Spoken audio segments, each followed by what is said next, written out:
بسم الله الرحمن الرحيم. أولا نحيي الشعب اليمني العظيم وقواته المسلحة والأمن ورجالها الشعبية على الصمود في وجه هذا العدوان، وأتوجه بالشكر إلى الوفد الوطني الذي ذهب إلى سويسرا على موقفه الإيجابي والممتاز والموحد، وذهب من هنا وهو يعرف ماذا يريد. ولكن الوفد الآخر وصل إلى سويسرا لا يعرف ماذا يريد غير نقطتين اثنين: خروج الأسرى وتوزيع المواد الغذائية في بعض الأحياء في بعض المدن اليمنية، وليس في كل المدن اليمنية التي تتعرض للعدوان. وهذا عمل طائفي ومناطقي كما يسعى له هادي، وكما سعى من قبله البيض في 93-94، وهو الآن يقول هو رئيسا شرعيا. بأي شرعية؟ فلا شرعية لهادي ولا شرعية للقرارات التي يصدرها من المنفى أو من عدن الباطل، فلا شرعية لهادي ولا لقراراته. الشرعية للصامدون في صنعاء، الشرعية للصامدون في صافة، في مارب، في الحديدة، في تعز، في أب، في ريمة، في البيضاء، في شبوة، في حضرموت، في المهرة، في أبين، في لحج، في دماء، في الضالع، في أدن الباسلة. هذه هي الشرعية. لا شرعية للفارين ولا شرعية لوفد الرياض. وفد الرياض متخبط، أنا لا أتدخل في الشخصنة ولا أقيم شخصنتهم ومن هم، ولكن الكل يعرفهم من هم. فأنا أتحدث إلى شعبنا اليمني العظيم وإلى الرجال الصامدين والثابتين، وتوجه بالتحية الأخرى إلى قيادة المؤتمر الشعبي العام من لجنته العامة والدائمة، الثابتين والصامدين. وأتمنى أن يعودوا الآخرين إلى التحاق بإخوانهم في البلد. وما هو مقدر هو مقدر لنا كلنا. لن أكون أغلى من هذا ولن يكون أغلى من هذا، كلنا في الهواء سواء. أطفالنا قتلوا، ونساءنا قتلت، ومساكننا دمرت، وجسورنا دمرت، ومدارسنا دمرت، ومستشفياتنا دمرت، كل شيء دمر. فلا باقي إلا الصمود. المعركة لم تبدأ بعد. المعركة إلى الشعب اليمني العظيم لم تبدأ بعد. إذا لم يتم الحوار المباشر بيننا وبين المملكة العربية السعودية، فلا حوار مع المرتزقة ولا حوار مع الفارين. وبرعاية أممية أو مباشرة بين الصامدون في العاصمة صنعاء ممثلة بالمؤتمر الشعبي العام وأنصار الله والجيش، جيش الشعب ليس جيش العائلة. تفضلوا قيموا الموقف يا سياسيين. أين جيش العائلة؟ وأين حكومة العائلات؟ هل كان عبد ربه منصور هادي من الجيش العائلي أو من الحكم العائلي؟ هل عبد العزيز كذلك؟ هل الإرياني؟ هل علي مجور؟ هذا هو الجيش العائلي، وهذا هو الحكم العائلي. تحكم الشعب اليمني. أنت يا هادي، أنت وبحاح من الرياض، لا يجوز ولن نقبل، لا يجوز ولن نقبل، لا احنا ولا أطفالنا ولا نسائنا، لن نقبل على الإطلاق. 9 أشهر ونحن نتلقى الضربات القاسية، ومستعدين نتلقى أكثر منها، ونصمت في وجه هذا العدوان. والمعركة أكررها مرة أخرى لم تبدأ بعد، لم تبدأ بعد، وسنبدأ إذا لم يختاروا طريق السلم النظام آل سعود ومن يتبعهم، ويتفضلوا للحوار برعاية روسيا الاتحادية والأمم المتحدة. روسيا الاتحادية هي محايدة، كل القرارات ضدنا، هو القرارات التي فرضت على اليمن هذا كلام رحال.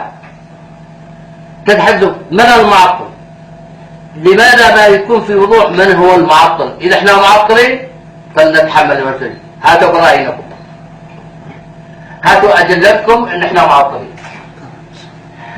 أنا أتحدث وأنا قلت بعد العدوان على سكن يصفاص، وقلت أنا محايد، لكن الآن تعب حالة مع الشعب اليمني ضد العدوان، والآن نحن متحالفين مع الشعب اليمني ضد العدوان، وكل حزب سياسي وكل قوة سياسية تواجه العدوان نحن حلفاء معها.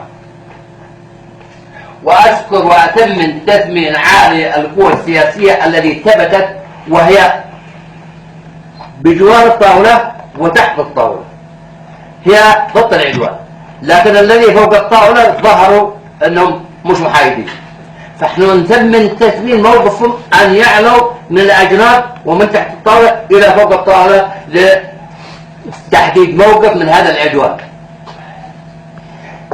لن يدوم الحرب ولن يدوم السلم في أي مجتمع في العالم، يحتاج إلى رجال أقوياء وثابتين وصامتين. أيوة، كيف نتكلم؟ كيف نصمد؟ إحنا عندنا حجج وعندنا منطق وعندنا فلسفة سياسية وفلسفة قانونية، لكن أنتم لا توجد عندكم فلسفة غير المال وشراء الضمائر. تلفونات ترن إلى صنعاء، وتلفونات ترن إلى الحديدة، وتلفونات ترن إلى كل المحافظات، تعالوا استقبلوا المظلات، استقبلوا الباراشوت، استقبلوا المال، استقبلوا الأسلحة. وبعدين أدعوكم أيها الأخوة المواطنون الأعزاء في تعز وفي كل المحافظات، خذوا الأموال وخذوا الأسلحة، لكن من العيب أنك تقتل أخوك، من العيب أنك تقتل زميلك. خذوا منهم الأسلحة، متخمين بالمال، خذوا أسلحتهم، خذوا ذخائرهم، ما تقتلوا بعضكم البعض، جمعوها حتى يأتي الوقت لتحرير مناطقنا من الغزو، حتى يأتي الوقت المناسب لتحرير مناطقنا من الغزو. نحن فارغين، الجامعات فارغة والمدارس فارغة والمعاهد فارغة، ماشي عندنا التزامات ومصانعنا مقفلة ومدمرة، ولكن نحن معنا مؤسسة جديدة هي الحرب القادمة، سندخلها.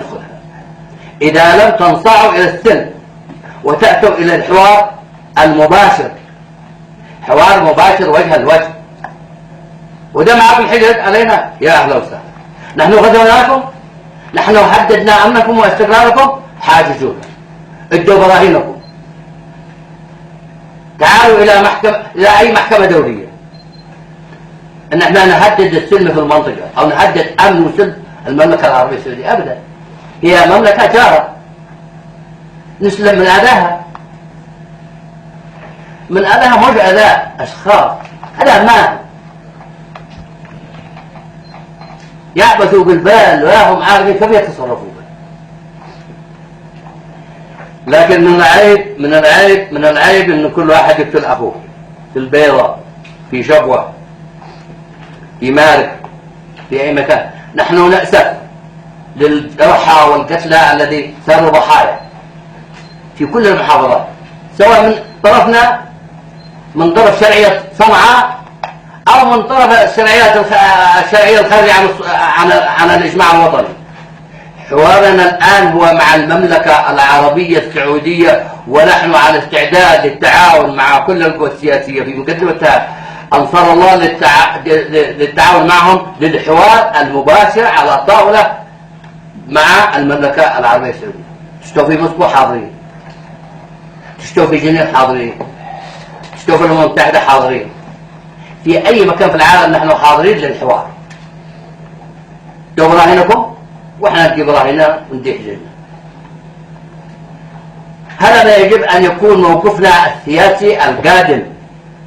لن نذهب إلى الحوار، لا سويسرا ولا جنيف ولا أديس أبابا، ولا نذهب إلا في حالة إيقاف الحرب.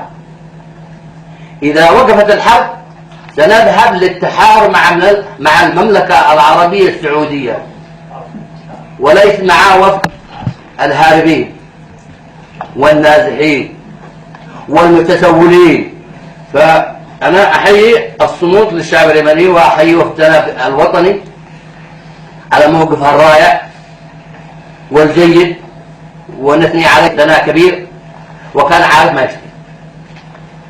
أما هذا مساكين لا يعرفوا ما يريدون، وموظفين يا عيباء يا عيباء تحضروا معنا سويسرا وانتم جايين من الرياض. كان لو جيتوا من عدن، كان لو جيتوا من مارب، من الرياض جيت تفاوضني،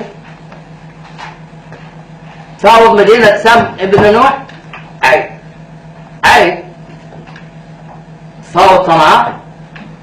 أحيي وأثمن وأقدر أعضاء المؤتمر الشعبي العام وقواعده وأنصاره وحلفائه على موقفهم الرائع والصامد والجيد، فالتحية هي للجميع.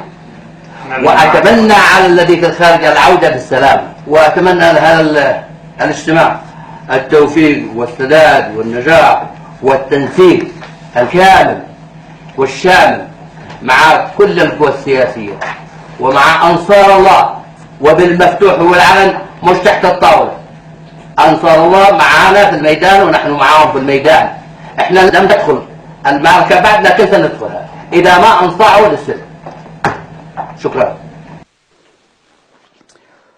هذا ويواصل نظام آل سعود تصعيد عدوانهم البربري على اليمن.